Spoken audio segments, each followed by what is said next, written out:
ज्यादा दिया। पैदा हुआ एक बड़े घर में, मुंह में चांदी की चम्मच लेकर, और शादी भी की एक उससे भी बड़े घर में, सोने की चम्मच मुंह में लेकर। उसे मेहनत करने का शौक नहीं था। एक शौक था, वो भी घटिया शायरी करने का। उसकी हर बात शायराना ही होती थी। जैसे कि एक दिन, दूर से देखा तो चांद पे दाग था, दूर से देखा तो चांद पे दाग था, पास से देखा साबुन का छाग था। ठोको ताली। अरे ऐसी शायरी करोगे तो ताली तो पता नहीं, कोई तुमको ही ठोक देगा। शायरी वो बिल्ली है जो किसी का भी रास्ता रोक दे, और क्या मैं किल हूं जो कोई मुझे ठोक दे। मुझे तो आपसे बात ही नहीं करनी। मैं निकला था गाड़ी लेके, लेकिन दौड़ के जा रहा हूँ। मेरी शायरी कोई नहीं सुनता, मैं घर छोड़ के जा रहा हूँ।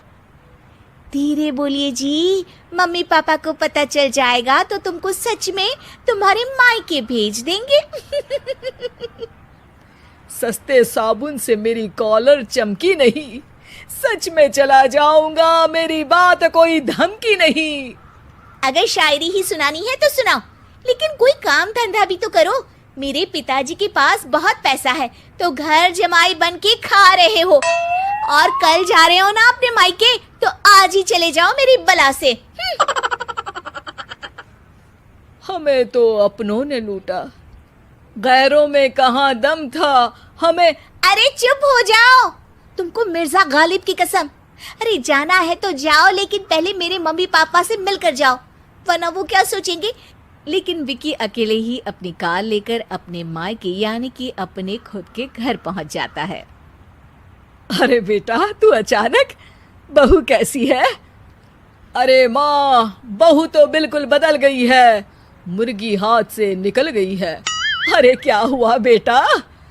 उसकी आती नहीं है, मेरी जाती नहीं है। मैं करता हूँ शायरी, उसे भाती नहीं है।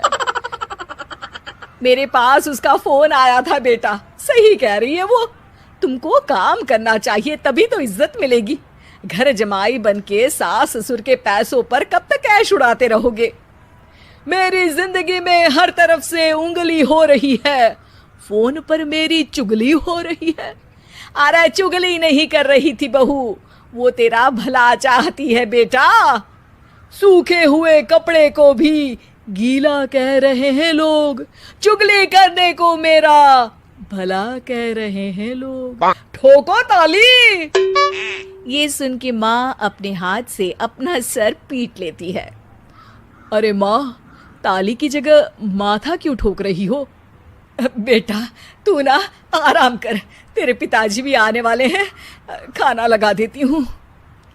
विकी अपने घर भी दिन भर टीवी देखता है, तरह तरह का खाना खाता है, दोपहर तक सोता है, चाय पीता है, वीडियो गेम खेलता है, बस काम करने नहीं जाता।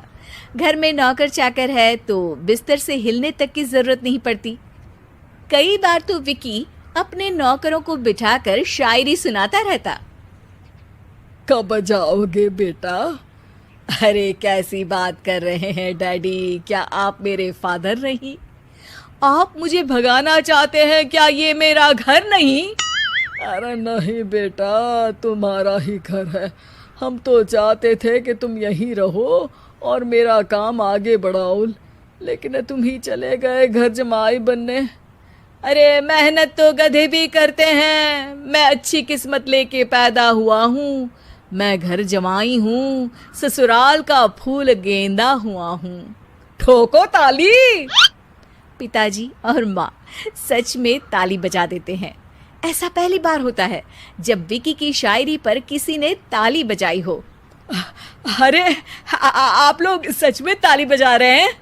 हाँ हाँ बेटा, तुम्हारे ससुर का फोन आया था, बोला जब तक घर जमाई जी कोई काम ना करने लगे हमारे यहाँ मत भेजना।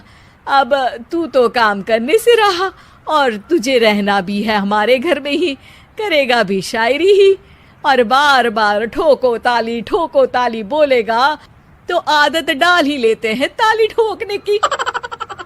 विकी उसी वक्त खड़ा होता है और बहुत गुस्से में सीधे ससुराल के लिए निकल जाता है। फिर से आ गए? लेकिन सुमन को देखते ही विकी पिघल जाता है।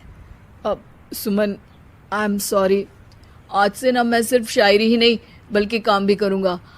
तुम अपने ऑफिस में बात कर लेना, कोई भी मेहनत का काम कर लूँगा। मैं घर जमाई बन के रहूँगा लेकिन काम करूँगा और इज्जत से रहूँगा। मतलब सिर्फ तुम नहीं आए हो, तुम्हारे साथ तुम्हें अकल भी आ गई है। मैं अपने कारखाने का मैनेजर बनाता हूँ तुमको, कल से मेरे साथ चलना वहाँ। थैंक यू ससुर जी। थैंक यू से काम नहीं चलेगा, एक शायरी सुनानी पड़ेगी। है जरूर जरूर। ससुर के पास पैसा होते भी मेहनत जिसको भाई है, वही सच्चा दामाद है, वही अच्छा घर जमाई है। ठोको ताली। सब विकी की शायरी पर ताली ठोक देते हैं। शिक्षा, जब किस्मत आपको बहुत सारा दे दे तो उसकी कद्र करनी चाहिए और मेहनत करना कभी नहीं भूलना चाहिए।